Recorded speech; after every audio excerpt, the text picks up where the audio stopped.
Chapter 167, Battlefront. Now, Django is got everybody in the courtroom dancing, and they're all having... That looks like fun, whatever's going on here. Django's pretty serious about dancing. Well, we get a little bit of a orientation on where everything is relative to each other. So they are in Yuba currently, and they were going to go to have to go back to Kataria to talk to the rebels. But interestingly enough, Rainbase and the casino are here, and Crocodile. So they just need to go here. And that's what they're going to do. And Karoo is still on his way here. So that should be coming. They decide that's what they're doing. Luffy's all of a sudden being very careful about the little water they have and pretending like he was always, cautious about drinking too much water, but that's silly. But here we are. And, Vivi's like, it's Rainbase is where we're going to find Crocodile. They go to Rainbase. This must be Kataria, where the rebels are. A boy from Nanohana, Shoeshine boy named Kappa, shows up to talk to Koza. I keep turning his name into Kuro or Kura, I don't know why, but Koza. And he shuts this kid down. And the whole time I was thinking this kid is acting a lot like he did.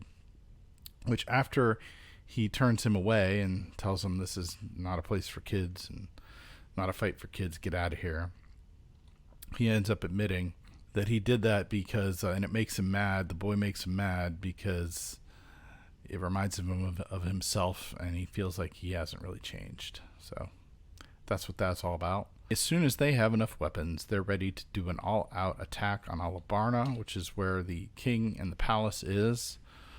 So we go to the king in the palace, and he's refusing to fight. He's only wants to fight defensively. He doesn't want to attack them. It's going to happen. Our codes is going to come for them, apparently. They recognize that there's someone behind the dance powder incident. They just don't know who it is, and that's who they should be fighting. They're talking about all this. And this is, we meet Pell the Falcon, which is the lieutenant of the Royal Guard of Arabasta. Shaka the Jackal. Our soldiers grow restless. We can't do anything. There they are. These guys will come into play shortly. Right as they're talking about all of this, Karoo returns with a note from Vivi explaining everything that happened. Which means now they know it's Crocodile who is behind all of this, which they're a little bit shocked by. Find out Igaram has given his life for the kingdom. Karoo fought valiantly, and Vivi has found this out. I don't remember Igaram dying right now, because I think when it happened, I didn't really get the importance of it. So, if it I'm assuming they're not just misunderstanding something here, but that's unfortunate.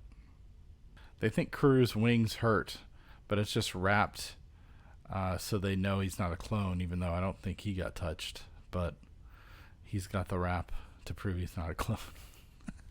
That's a funny little detail right there. See?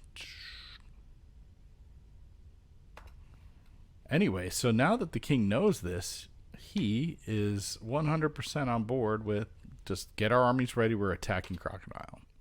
Boom.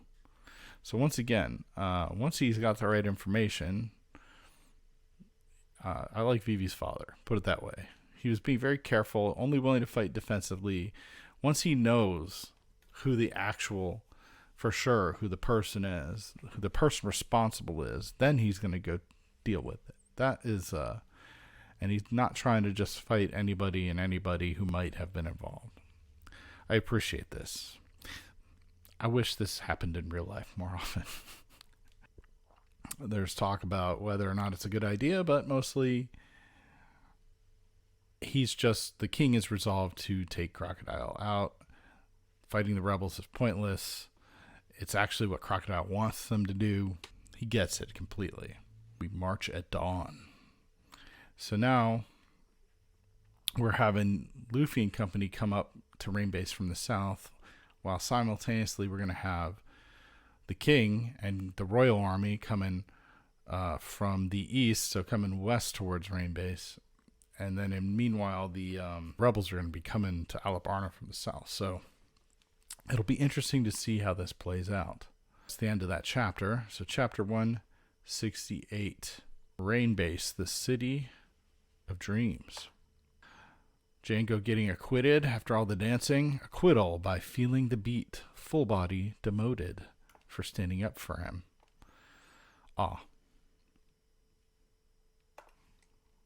Starting to catch on to the storyline there a little bit. In an hour, the Baroque Works will launch Operation Utopia. And at that moment, Luffy and company are about to arrive at Rain Base.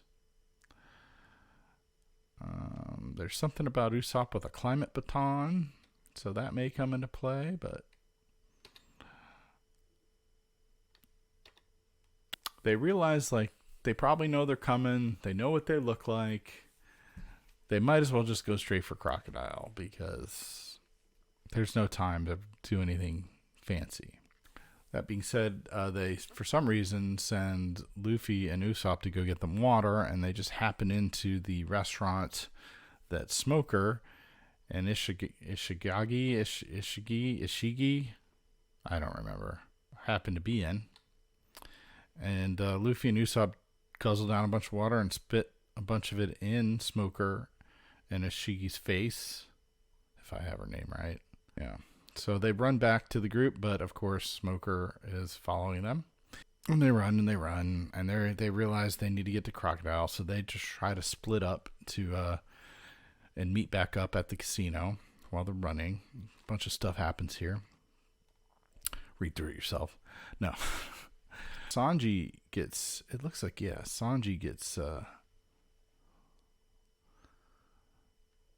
kind of slows down some of the lesser people while Smoker runs off after Luffy and Usopp.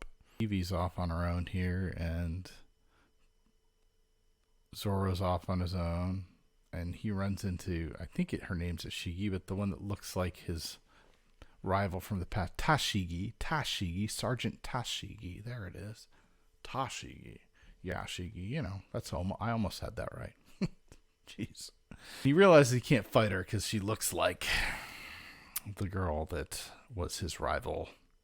And then we move back to, actually it's Usopp and Nami jumping over here. They're about to make it to the casino.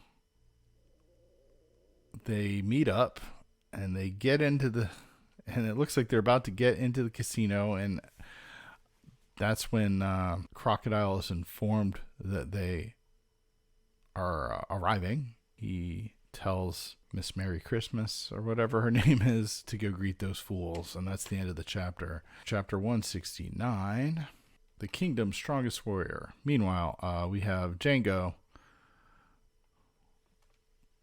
being turned down by the guy that I assume that's the guy that vouched for him and danced for him and got demoted for him. But it's an impossible friendship, pirate and marine, right? And this guy's crying over here. How sad. How sad. So Rain Dinner, it's the biggest casino in Rain Base. Luffy runs in and just screams, "Crocodile, come on out." That was stupid. They make a bunch of noise. Smoker and company run in. I guess just Smoker. And then the security at the casino kind of gets involved. And then they get escorted to the VIP room at Crocodile's orders, which ends up being a trap. So now it looks like Luffy and Usopp and Smoker and Zoro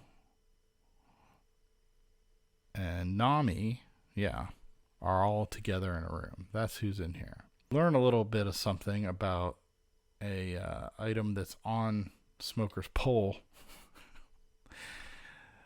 that is made, what is it called here. It's like the sea prism stone, which they put in the bars of prisons too, apparently, and I think they're in the bars of this room, but he has it at the end of his stick.